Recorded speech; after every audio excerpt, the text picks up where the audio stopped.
Hello दोस्तों, नमस्कार। मैं कक्षा 12 के बच्चों के लिए हिंदी लेकर आया हूँ। ठीक है। और हिंदी में पहला चैप्टर जो है वासुदेव शरण अग्रवाल का, वो लिखे हैं राष्ट्र का स्वरूप। राष्ट्र के स्वरूप में हम आज पढ़ेंगे रेखांक अंश की व्याख्या। ठीक है। कैसे आज मतलब बहुत शानदार से बताऊंगा कि कैसे पहचानेंगे कि रेखांक अंश की व्याख्या में कहाँ से कौन से पाठ से लिया गया है रेखांक अंश की व्याख्या, उसके लेखक कौन है, कैसे पहचानेंगे। आइए उसको हम बताते हैं, बहुत शानदार ठीक से आपको बताएंगे। ठीक है। तो आइए देखते हैं वासुदेव शरण अग्रवाल का, कक्षा 12 के बच्चों के लिए है वासुदेव शरण अग्रवाल का पहला चैप्टर वासुदेव शरण अग्रवाल।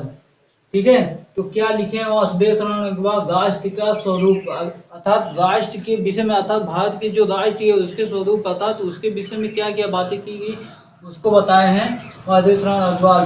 ठीक है। तो ऐसे रहेगा आपका रेखांकन की व्याख्या। ऐसे कुछ शब्द रहेंगे, कुछ वाक्य रहेंगे ऐसे, उसके नीचे क्या रहेगा, ऐसे रेखा पारा रहेगा आपके बोर्ड के पेपर में। ठीक है। ये बहुत इंपॉर्टेंट भी है, ये क्वेश्चन जो मैं लेकर आया हूँ बहुत इंपॉर्टेंट है। पहले चैप्टर से आपको पूछ लिया जाता है कि वासुदेव शरण अग्रवाल का रेखांकन की व्याख्या कीजिए, तो ये आपको पता नहीं रहता है कि ये आपका वासुदेव शरण अग्रवाल का है, किसका है, कहाँ से है, कहाँ से नहीं लिया है। आइए हम बहुत शानदार से बताते हैं। तो देखिए, जो राष्ट्रीयता पृथ्वी के साथ नहीं जुड़ी वह निर्मूल होता है। राष्ट्रीयता अर्थात आपको समझ में आ रहा होगा कि ये जो राष्ट्र का स्वरूप है, तो राष्ट्रीयता अर्थात राष्ट्र वाला शब्द कुछ ना कुछ मिल रहा है। अर्थात आज जब भी देखेंगे कि जो चैप्टर रहता है, जो पाठ रहता है, उसमें से वह शब्द, उस शब्द को ढूंढिए जो रेखांकन अंश की व्याख्या में मिल जाए। तो अर्थात राष्ट्र जो शब्द है इसमें देखेंगे तो राष्ट्र धन अक्सर तोड़ेंगे, अर्थात राष्ट्र वाला शब्द इसमें कई बार आएगा। तो इससे पता लग जाएगा कि ये रेखांकन अंश कौन से पाठ से लिया गया है। राष्ट्र का स्वरूप पाठ से लिया गया है, जिसके लेखक कौन है? वासुदेव शरण अग्रवाल है।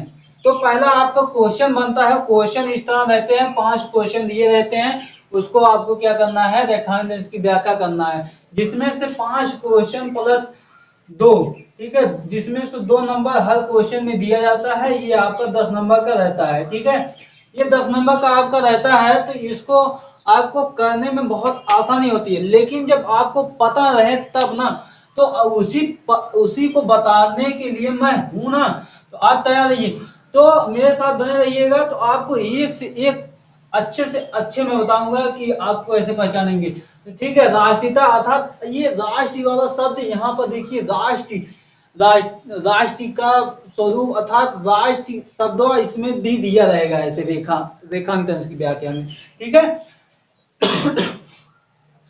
तो पहला क्वेश्चन हो जाएगा, जब इसको पता चल जाएगा कि ये राष्ट्र का स्वरूप नाम से पद से लिया गया, अर्थात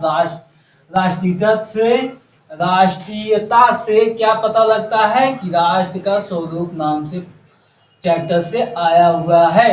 तो आपको राष्ट्र का स्वरूप किसने लिखा है? तो वासुदेव शरण अग्रवाल जी ने लिखा है। ठीक है। तो उस पहला क्वेश्चन हो जाएगा, इसमें आपका पहला क्वेश्चन क्या दिया है? उपयुक्त गद्यांश। ये क्या है आपका? गद्यांश है। गद्यांश के पाठ का शीर्षक और लेखक का नाम लिखिए। ये कितने नंबर का? 2 नंबर का। अर्थात ये जब आप जान पाएंगे तो ये कौन से, तो आपको गद्यांश के पाठ और शीर्षक कौन सा हो जाएगा आपका? शीर्षक हो जाएगा राष्ट्र, ये आपका शीर्षक हो जाएगा राष्ट्र का स्वरूप। क्या हो जाएगा? राष्ट्र का स्वरूप। पहला ये हुआ। अतः दिया उपयुक्त गद्यांश का शीर्षक। ऐसे ही क्वेश्चन आपको बोर्ड के पेपर में भी दिए रहेंगे, ऐसे 5 क्वेश्चन दिए रहेंगे, इसी को हल करना रहेगा। ठीक है। आपको इसको बहुत ध्यान से पढ़ना है। उपयुक्त गद्यांश का पाठ का शीर्षक लिखिए। शीर्षक ये हो जाएगा राष्ट्र का स्वरूप नाम से लिया गया है। ठीक है। लेखक कौन हो जाएंगे? तो वासुदेव शरण अग्रवाल हो जाएंगे। ऐसे लेखक कौन हो जाएंगे? वासुदेव शरण अग्रवाल हो जाएंगे। वासुदेव शरण अग्रवाल, अग्रवाल हो जाएंगे। ठीक है, उसके बाद आपका देता है रेखांकित अंश की व्याख्या। यही सबसे हार्ड होता है। क्या होता है? रेखांकित अंश की व्याख्या। अब रेखांकित अंश की व्याख्या हमें करना नहीं आता। अब देखिए रेखांकित अंश की व्याख्या कैसे करते हैं। जैसे देखिए रेखांकित अंश की व्याख्या में आप हेडिंग बनाएंगे ऐसे, रेखांकित अंश की व्याख्या, रेखांकित रेखांकित अंश की व्याख्या, ऐसे हेडिंग बनाएंगे। ठीक है, हेडिंग बनाने के बाद आपको जितना रेखा पारा हुआ है, जितनी लाइन, मतलब पूरा आपको इसके रेखा, देखिए रेखा जो पारा रहेगा उसके ऊपर भी कुछ शब्द रहते हैं, उसको भी बताएंगे। ठीक है, तो जितना रेखा पारा गया है उसी का वो कह रहा है, इसी का सिर्फ क्या कीजिए, व्याख्या कीजिए, अर्थात तो उसका अर्थ बताइए। कह रहा है जो राष्ट्रीयता पृथ्वी के साथ नहीं जुड़ी है वह निर्मूल होता है। अर्थात कह रहा है कि जो पृथ्वी के साथ, अर्थात पृथ्वी के साथ जितनी भी राष्ट्रीय चीज नहीं जुड़ी हैं वो निर्मूल होती है। अर्थात कैसी होती है? वो बहुत नरम होती है, अर्थात बहुत माननीय होती है। ठीक है, अर्थात वो माननीय योग्य नहीं होती है। ठीक है, राष्ट्रीयता की जुड़ी पृथ्वी में जितनी गहरी होगी, अर्थात राष्ट्रीयता पृथ्वी पर जितने भी चीज हैं वो जुड़े रहेंगे, अर्थात उससे जितना भी चीजें जुड़ी रहेंगी वो क्या होगी, बहुत गहरी होगी, अर्थात बहुत मजबूत होगी। ठीक है, जैसे हमारा संविधान है, अगर संविधान का क्या है, संविधान को पालन नहीं किया जाए तो हमारे भारत में राष्ट्रीयता की पालन अगर नहीं करेंगे क्या होगा, भारत टूट जाएगा। उसी प्रकार कह रहा है कि पृथ्वी पर अगर हमारे राष्ट्रीयता के प्रति अगर एक दूसरे के प्रति लगाव नहीं रहेगा तो क्या हो जाएगा, खंडित हो जाएंगे, गहरी राष्ट्रीयता नहीं रहेगी तो वो क्या हो जाएंगे, बिगड़ जाएंगे। उसी को लिखना है, उतना ही राष्ट्रीय भाव का अंकुर पल्लवित होगा। उतना ही पल्लवित मतलब क्या होता है, प्रसन्नता, अर्थात अपने अंदर क्या होता है, भाव के प्रति खुशी आती है। अगर आप दूसरों के प्रति प्रेम नहीं करेंगे, अर्थात प्रभावित नहीं होंगे, राष्ट्रीयता नहीं लाएंगे कि उससे प्रेम से बोले, तो वही शब्द है, वही सब है। तो आप अगर उससे प्रेम करेंगे तो क्या हो जाएगा, उस सबसे प्रेम से बोलेंगे और भी चीजें हैं तो क्या हो जाएंगे, आप खुशी होगी, आपके मन में क्या होगा, खुशी प्रभावित होगा। ठीक है, इसलिए पृथ्वी के भौतिक स्वरूप की अभूतपूर्व जानकारी प्राप्त करना। ठीक है, कह रहा है इसलिए पृथ्वी पर भौतिक स्वरूप, पृथ्वी पर भौतिक अर्थात अनेक प्रकार के भौतिक रूप हैं जो ओघो प्रांत मतलब शुरू से लेकर अंत तक, अर्थात पृथ्वी पर भौतिक स्वरूप शुरू से लेकर अंत तक अभी तक जो हैं सब पड़े हुए हैं, अर्थात सभी लोग हैं, अर्थात सभी चीजें हैं। ठीक है, उसकी सुंदरता, उपयुक्तता और महिमा आवश्यक धर्म है। ठीक है, अर्थात कह रहा है कि उसकी सुंदरता अर्थात देश की सुंदरता, राष्ट्रीयता की सुंदरता, उपयुक्तता, अर्थात वहां पर जितने पदार्थ उदार्थ हैं सभी क्या है, उपयुक्त हैं, सभी उपयोग में लाने वाले, महिमा अर्थात वो महिमा वो बहुत आवश्यक धर्म है। उसकी क्या करना, जैसे ताजमहल है, ताजमहल क्या है, एक हमारा धरोहर है। ठीक है, धरोहर क्या है, ताजमहल जैसे हो गया, लाल किले हो गए, ये सभी चीजें क्या है, हमारे धर्म अर्थात धरोहर चीजें हैं। उसकी अगर आप पालन नहीं करेंगे तो वो क्या है, राष्ट्रीय के अनुरुद्ध है। यही सब लिखना है। ठीक है, अगर आपको नहीं आ रहा है कि रेखांकित अंश की व्याख्या करना, तो वो भी बता रहे हैं हम कैसे करना है। पहले 2-4 शब्द इसमें से लिख लीजिए, उसमें से उसके बाद क्या कीजिए, बीच में अपने मन से कुछ शब्द को ऐसे बीच से जोड़ दीजिए वो लास्ट में जाके मिल जाए, तो आपका ये भी रेखांकित अंश की व्याख्या में आपका 2 नंबर जरूर से जरूर देगा।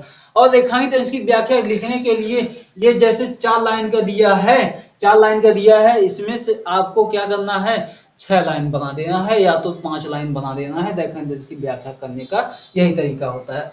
हर व्याख्या मतलब क्या होता है, अधिक करना। ठीक है, अब दिया है, ऐसे दिया रहेगा, पृथ्वी के भौतिक स्वरूप की जानकारी किससे प्राप्त होती है। और 2 क्वेश्चन दिए रहते हैं, 2-3 क्वेश्चन ऐसे आपको दिए रहते हैं कि इसी में आपको ढूंढना रहता है प्रश्न दिया रहेगा और उत्तर इसी में खोजना रहता है। तो उत्तर इसी में रहता है, उसको बहुत ध्यान से पढ़ेंगे और अंडरलाइन वहां पर रहता है, उसी को क्या किया जाता है, उसी में से छांट कर क्वेश्चन बना लिया जाता है। जैसे पृथ्वी के भौतिक स्वरूप की जानकारी किससे प्राप्त होती है, यहीं पर देखिए पृथ्वी के भौतिक, अब यहीं पर देखिए हमने पढ़ा था पृथ्वी के भौतिक स्वरूप की जानकारी। अब देखिए यहाँ पर ये शब्दों को काट दिया है, क्या किया है, यही ओघो प्रांत को क्या किया है, काट दिया है, और क्या किया, जानकारी प्राप्त करना, यही क्या किया, किससे प्राप्त होती है, तो आप तुरंत पता लगा लेंगे किससे प्राप्त होती है, ओघो प्रांत से जानकारी प्राप्त होती है। पृथ्वी के भौतिक स्वरूप की जानकारी किससे प्राप्त होती है, ओघो प्रांत से जानकारी प्राप्त होती है। ठीक है, ये क्या हो जाएगा आपका उत्तर, ये आपका हो जाएगा ओघो, ओघो प्रांत, ओघो प्रांत से। ठीक है, उसके बाद क्या देता है, पांचवें नंबर पे आपको देता है, ये भी इसी में रहता है, हमने बताया आपको जैसे कि 2 नंबर आपका 2-3 क्वेश्चन रहते हैं और इसी में क्या रहता है, प्रश्न का उत्तर इसी में रहता है, उसको सिर्फ ध्यान पूर्वक पढ़ना है और उसी का उत्तर लिखना रहता है अंडरलाइन में। जो राष्ट्रीयता पृथ्वी के साथ नहीं जुड़ी है वह क्या कहलाती है, वह निर्मूल कहलाती है। ठीक है, अर्थात कह रहा है कि जो राष्ट्रीयता पृथ्वी के साथ नहीं जुड़ी होती है वह क्या कहलाती है, निर्मूल कहलाती है। तो आपको यहाँ पर क्या लिखना है, आपको लिखना है निर्मूल। ठीक है, ये रहा आपका उत्तर। ठीक है, आपको ऐसे 2-4 शब्द नहीं लिखना है, आपको ऐसे लिखना है, जो राष्ट्रीयता पृथ्वी के साथ नहीं जुड़ी है, इतना लिखने के बाद आपको उत्तर लिखना है, वह निर्मूल कहलाती है। ठीक है, तब आपको 2 नंबर देगा, ऐसे एक शब्द लिखेंगे तो आपको 1 नंबर देगा। और राइटिंग के लिए आपको विशेष ध्यान देते हैं, राइटिंग आप जितने अच्छा बनाएंगे उतना अच्छा आपको नंबर मिलेंगे। आई होप कि आप लोग को बहुत यह वीडियो पसंद आया हो तो लाइक और सब्सक्राइब करना ना भूलें। जय हिंद।